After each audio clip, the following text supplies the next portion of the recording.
students, welcome to my class. I am also thankful to all of you for watching my previous video for class 10th part 1 chapter sectors of the Indian economy. To continue my class, first of all I will make you aware the topics for today's. First, underemployment or disguised unemployment. Second topic is how to create more employment. Third, Mahatma Gandhi National Rural Employment Guarantee Act 2005. Fourth topic which we will do in our class is classification of an economy on the basis of working conditions. Next topic, who are the workers which are included in unorganized sector, how to protect them. Next topic is classification on the basis of ownership of assets and responsibility of delivery of goods and services. And our last topic, why do we need for government? Our first topic is underemployment or disguised unemployment. It is also called hidden employment. It is a situation when more people are engaged in any economic activities than its requirement. For example, in a field, 5 people are employed, but it requires only 2 people. It means 3 people, they are not sitting idle, they are doing some or another kind of work in the field, but they are not contributing to the income. If these 3 people are removed from that field and used at different places, they may contribute there. But here they are only dividing the labor effort. If these 3 people are removed, no change in total production from the field. So these 3 people are suffering with disguised unemployment. It is also called hidden employment because they are not visibly employed. They are not sitting idle. They are doing one or another kind of work. But the problem, they are not contributing fully according to their potential. This is the situation found in primary sector mainly. Means it is the main striking feature of primary sector, especially in agriculture sector. But it is also found in other sectors like as in tertiary sector or in manufacturing sector or industrial sector. Underemployment found in form of working of casual workers, plumbers, drivers, repair persons, painters, street vendors, etc. They are doing some or other kind of work, but they are not using their full potential. On the opposite of underemployment, we have open unemployment. It is a situation when people are ready to work, but they do not get work. They are visibly seen unemployed. Now the question is, how to solve this problem? This problem can be solved by creating more employment. So question is raised by you, how to create more employment. For these purposes, we can take different steps. As unemployment is a serious problem, it is not only economical problem, but it is also a social problem. So it can be solved in different ways. What steps can be taken? First step, banks. Banks should provide easy loans to the farmers to buy agricultural inputs like as tractors, machines, for setting up their tubewells, so they can increase their production. Increasing production demand more labor. Result, we can solve problem of disguised unemployment. Second, government should pay attention for providing better irrigational facilities to the farmers. Better irrigational facilities help the farmers to grow more crops. They can grow 2 crops within a season. So they are able to get more production, more demand of labor and more income. Third, government should also pay attention towards providing better infrastructures, better roads, storage, warehouses, irrigation facilities. Government also pay attention to provide them better agricultural inputs. Government should also try to promote and locate local industries in rural and semi-rural areas so that people living in that area may also get alternative works other than agriculture. Besides, government should pay attention for development of educational infrastructure. It is estimated that if we develop more schools, it means requirement of more teachers, more peons, more laborers for construction of school buildings, provide more jobs. It is estimated that around 20 lakhs jobs can be created only in educational sector. Besides it, government should also provide basic services like as health. So if government also pay attention more, should pay attention towards better health infrastructures. So we need more hospitals. To construct more hospitals, we require more laborers. We also needed better doctors, nurses, other medical persons. So that also provide work to a large number of people.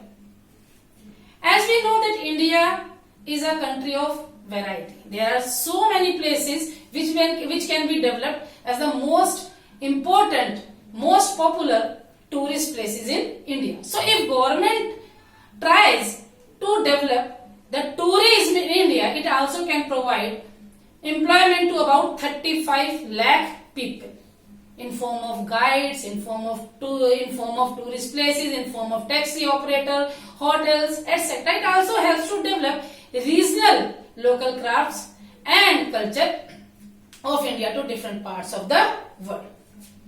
Besides, government these steps needs a long period of time. So there is a need that government should pay attention to provide such policy or to promote such policies which provide work in short period of time. And one of the most important steps taken by government for this purpose is Mahatma Gandhi National Rural Employment Guarantee Act. Earlier it was known as NREGA. NREGA means National Rural Employment Guarantee Act. It was passed in 2005. It assures 100 days work to each and every person who are ready to do manual work at market wages. Initially it was started in 200 most backward district of India. Now it is open to all people. We can say now it is open in all the districts of India for the BPL, people below poverty line. It provides 100 days of work to each and every nominated person or each and every registered person. Here 1/3 jobs are reserved for women. It is one of the most important act or step used by government under right to work. Topic is classification of an economy on the basis of employment conditions or working conditions. On this basis, means on the basis of employment conditions, the whole economy again can be classified in two parts, in two sectors. First, organized sector, and another one is unorganized sector. Now, what are the basic differences between these two sectors? Organized sector is the sectors, it includes those production activities which are under the government controls. Government controls this sector or the producing sector, producing units of this sector by making different type of rules and regulation and laws, like as Minimum Wages Act, like as Shops and Establishment Act, Provident Fund, Gratuity Act, etc. On the other hand, unorganized sector is scattered sector. ये बिखरा हुआ है. It is not under government controls. Here rules and regulations are found, but they are not followed by the producing units. They manipulate them according to their own benefits. In organized sectors, job security is found. Means the workers can't be overthrown anytime by the employers. The employers follow a particular procedure, a formality at the time of appointment and at the time of removal. For example, at the time of appointment, they are given, workers are given appointment letter, but at the time of removal, they are also given notice or a particular formalities. On the other hand, working in unorganized sector depends on the wish of the employers. There is no formal procedure is followed. There is no appointment letter is given at the time of appointment, and employer can throw them out whenever they want. So in organized sector there is job security, and in unorganized sector there is no job security. In organized sector work is regular, but in unorganized sector workers do not get regular work. In organized sector, fair wages, reasonable wages are paid to the workers. But in unorganized sector, workers are generally paid low wages according to the wish of the employer. In organized sectors, working hours are limited. They have to work for a particular period of time, and if they are paying more time to any work, they are also paid extra for it. That is in form of overtime. But in unorganized sector, workers have to work for a longer period of time, and no extra payment is paid for their overtime. In organized sector, workers get many extra benefits like as gratuity, provident fund, free medical facilities, etc. But in unorganized sector, workers do not get such benefits. In organized sectors, workers also get leave with pay like as Sundays or other holidays. But in unorganized sectors, workers do not get such type of extra benefit in form of leave with pay. They have to work for the whole week without any leave. Workers working in organized sectors are known as organized workers. Workers unorganized in sector are called unorganized sectors, and they are generally exploited by their employers. Workers in organized sectors get good working conditions, safe drinking water, etc. But in unorganized sectors, generally workers are exploited and they do not get such benefit. Now the question raised, how to avoid the exploitation of unorganized workers? How they can be protected, or who are included in unorganized sectors? Workers in unorganized sectors can be measured in two ways, can be estimated in two ways: on economic sphere, economic aspects, and in social aspects. In economic aspects, there are two categories included in unorganized workers. First, in rural areas, generally small craftsmen like as agricultural laborers, artisans like as weavers, goldsmith, blacksmith, sharecroppers, जो दूसरे की जमीन बटाई पर लेकर बोते हैं, goldsmith etc. come under unorganized workers.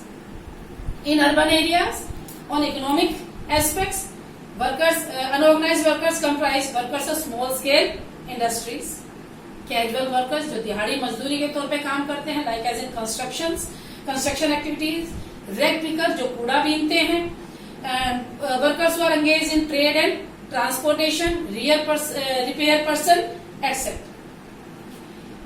On social aspects, generally social groups like as SCs, STs and some other backward classes are under unorganized sector.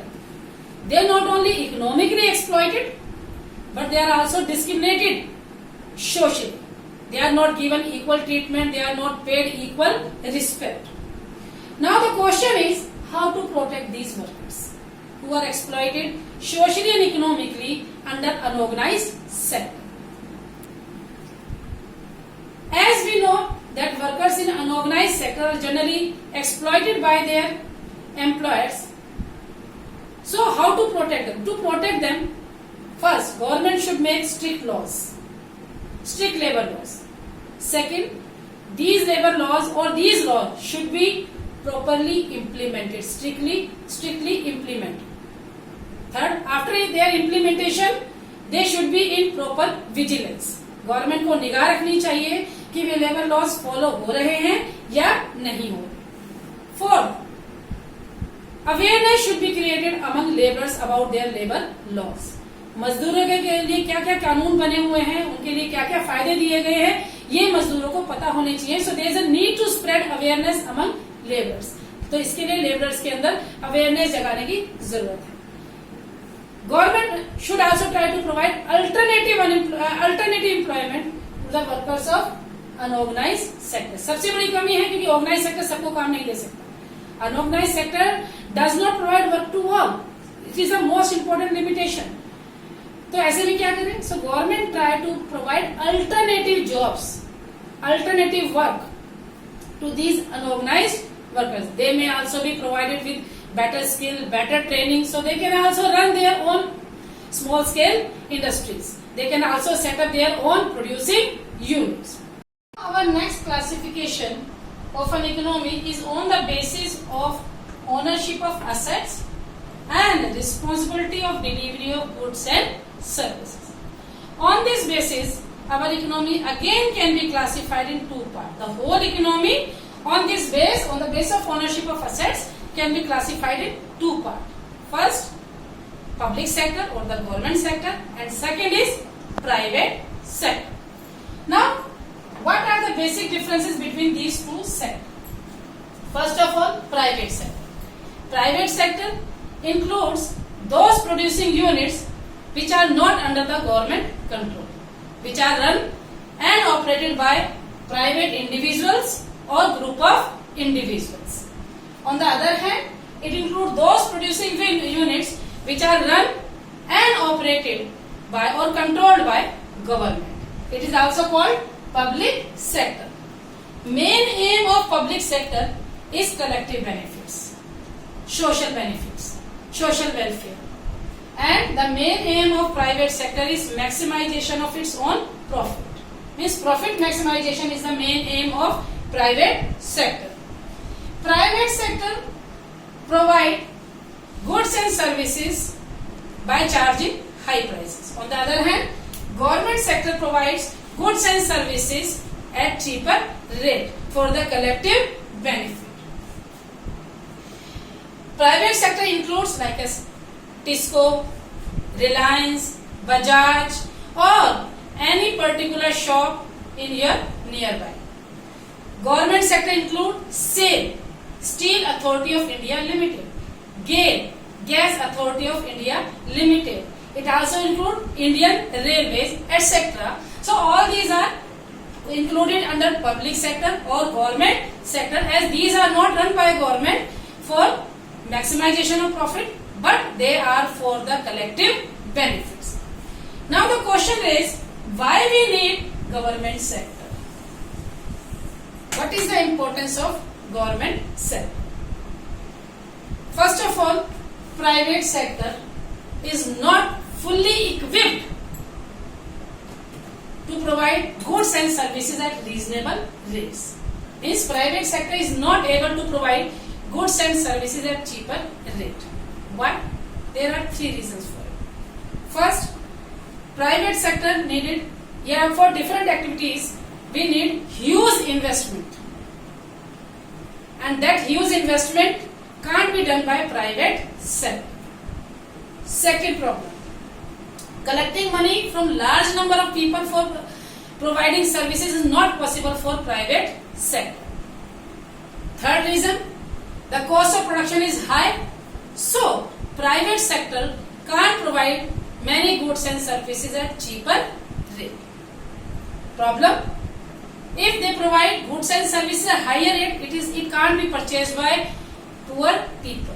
As in India, many of the people are living below poverty line, so they are unable to have goods and services at higher rates. The second reason, many small scale industries run by private sector needs government support. If government does not provide them support in form of subsidized electricity, subsidized raw material, they can't be survived. Result, less production. Less production means less availability of goods and services. Then third point, there are so many activities which are the basic responsibility of the government, especially in country like India.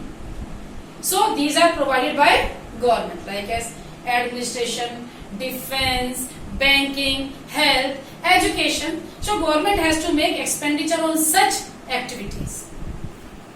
Fourth reason, in India, major part of population is living in poverty, or they are near about to poverty.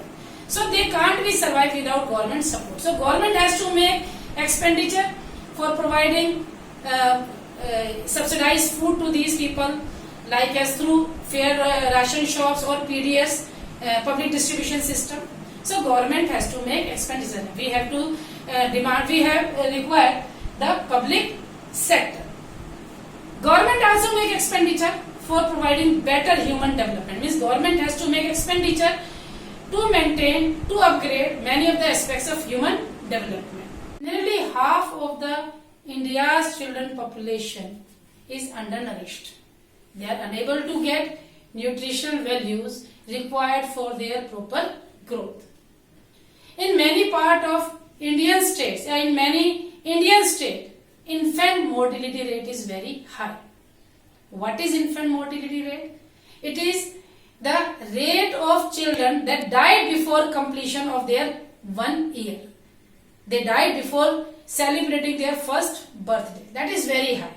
For example, in Odisha it is 53 per thousand, and in Madhya Pradesh it is 55. So it's a very high ratio. So government has to make expenditure to provide better nutritional value to our infants for their better survival. This is the end of our chapter called Sectors of the Indian Economy. I hope you will understand it. It helps you to make better understanding of the chapter.